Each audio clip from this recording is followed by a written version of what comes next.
Hi, everyone. My name's Alyssa, and I am our support specialist for our Colorado Spirit team. Hi there, we're so glad you're here with us today. I'm Renee, I'm the child specialist on our team with Colorado Spirit. And today we're going to be talking about some cognitive behavior therapy and some strategies that you can implement at home for yourself and those in your family and your household, just to provide some support during these uncertain and sometimes stressful times. Yeah, so first of all, what is CBT? It stands for Cognitive Behavioral Therapy, and it's a psychotherapeutic approach to trying to change your unhelpful or disruptive thought patterns that can really be affecting all the other areas of your life, like your behaviors or your emotions. So the idea of this approach is just identifying when you have those negative and destructive thought patterns and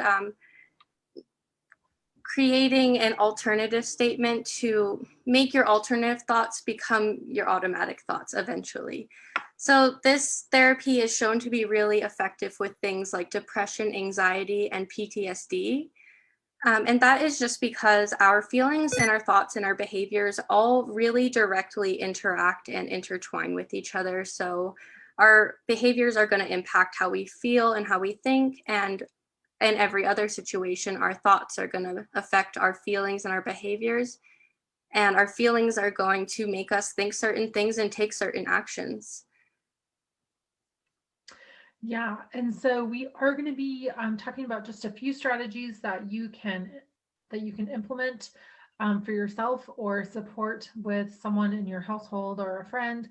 And these are not extravagant ideas. These are very simple and practical and very attainable items, suggestions of strategies. And we are going to post a link. There is a thought log, also referred to as a CBT log. That is going to be posted in the chat here in a second. So be looking for that and feel free to use that as a tool. And so, what you want to do, really, the goal is to kind of have replacement thinking, to be more positive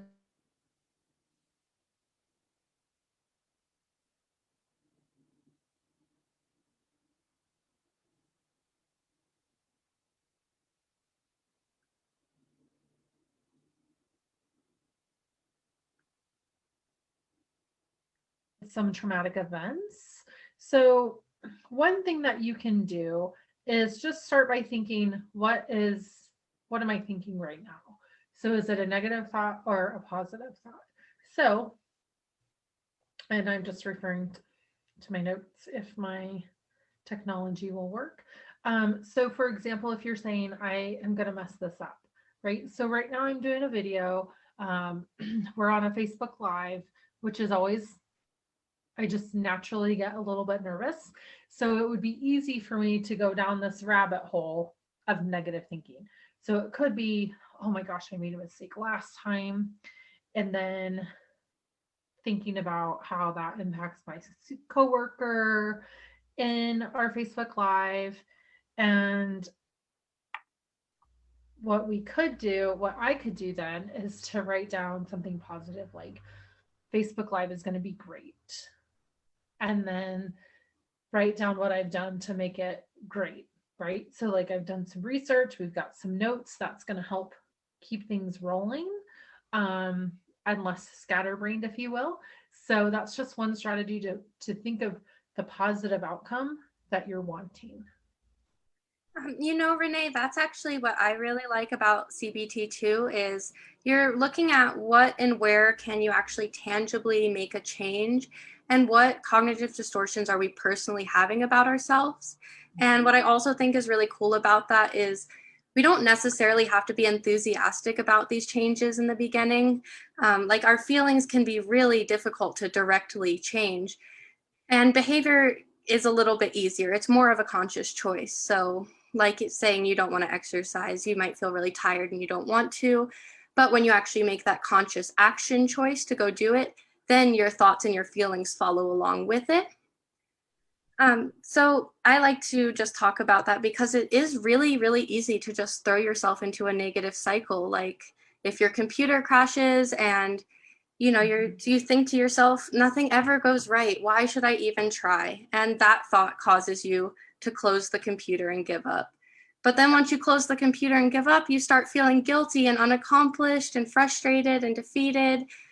So just simply changing one of those things, whether that's the thought of, my computer crashed, but I'm going to just give it a second and retry, or changing that action where you don't close the computer, you continue to work through, and then your feelings are going to follow with that too. Yeah. And one other thing when I was preparing for this Facebook Live, one thing that a lot of information is about replacement thinking.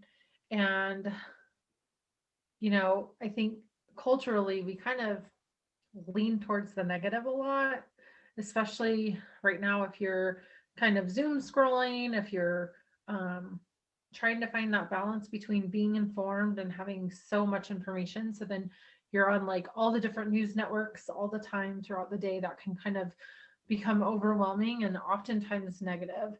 So one thing that you can do is just to create habits in your daily life that will support your replacement thinking. So one thing we've talked about it on some other Facebook lives, and we work with as a child specialist, I work with a lot of families.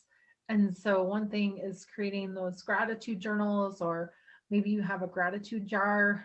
You just have your kids or yourself write something positive that you're grateful for and thankful for. You know, I know that this weekend I was really grateful that we have a snowblower, and that's just something that everyone in our whole family wrote it down as something they were thankful for. And so that just by doing that every day, you're automatically increasing your more positive thinking than negative thinking.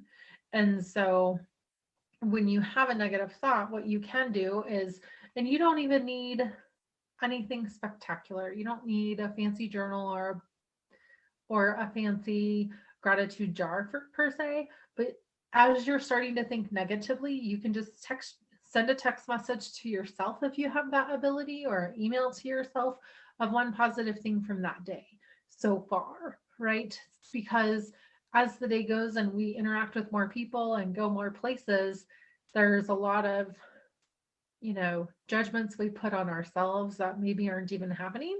And so that's just one way to take our mind and kind of change our thinking, but also prevent ourselves from going down that rabbit hole of negative.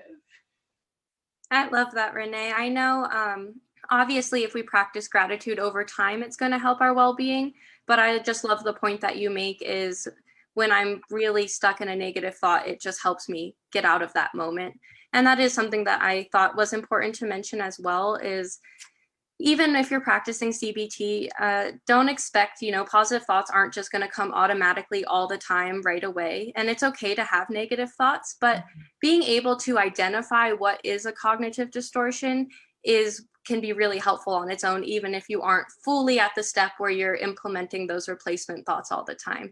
It just helps get you into a new perspective and get you into that problem solving mode when you realize what's a negative thought and what isn't. Yeah. And I will say that these strategies are universal for age group, personality. Anyone can try these. So it could be journaling. It could be that you do the gratitude journal, or you just have a journal where you write down what those thoughts are. And that's okay too, because in some ways you're thinking about, you're trying to release them, right? And get them off of your mind. So writing those things down, and then close, like for me, if I have several items that I'm feeling negative about or have worries about or think about, I might write those in my journal and then end with like a few things of gratitude.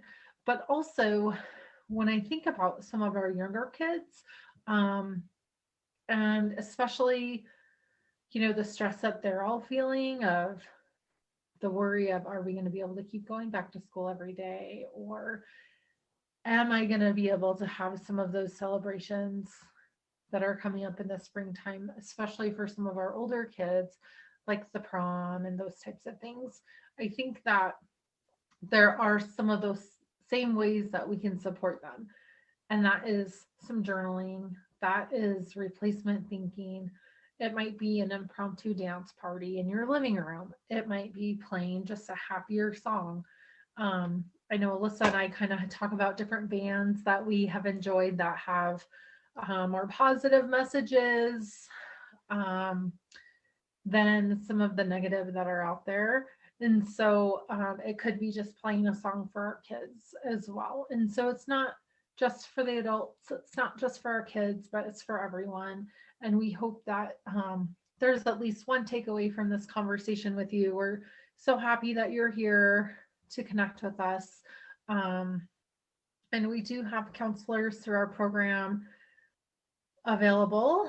Do you want to talk about that, Alyssa? Yeah, I always just want to give that reminder at the end that Colorado Spirit is here to listen. We're here to provide resources and really just be here for anyone in the community who has been impacted by COVID, which is virtually every single person to some degree or another. If you want to give our warm line a call, it's 970-347-2359, or you can always send us an email at colorado.spirit@northrange.org. And if you guys like today's topic, stick around because next Thursday we're going to go over acceptance and commitment therapy at 12:30 on Thursday. Yeah. And I just also want to just remind everyone that, our program is completely free and completely confidential. And we are happy to support anyone and everyone in our community. But we really are hoping that some of these strategies can be things that you guys can implement and just even if you try it out. But also, it's really important. I know Alyssa and I had talked about touching on this before we started, and then I didn't talk about it. So I'm sorry about that. So, setting those reasonable goals. It is going to take a while over time with new habits. So it's just like if you were trying to start, eating healthy, right? That's very general. Maybe you're somebody that hasn't ever really eaten healthy, but you're trying. So you're not all of the sudden going to start eating healthy 3 meals a day, 2 snacks, and drinking no caffeine, water only, whatever the experts in health might suggest. You're going to start slow. You're going to start maybe 1 meal a day. You're going to eat increased vegetable intake, for example.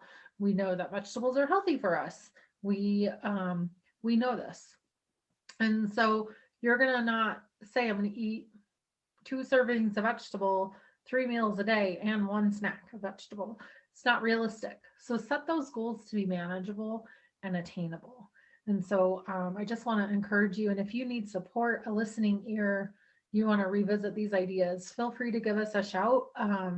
We would love to connect with you. Alyssa, do you want to share our warm line number one last time?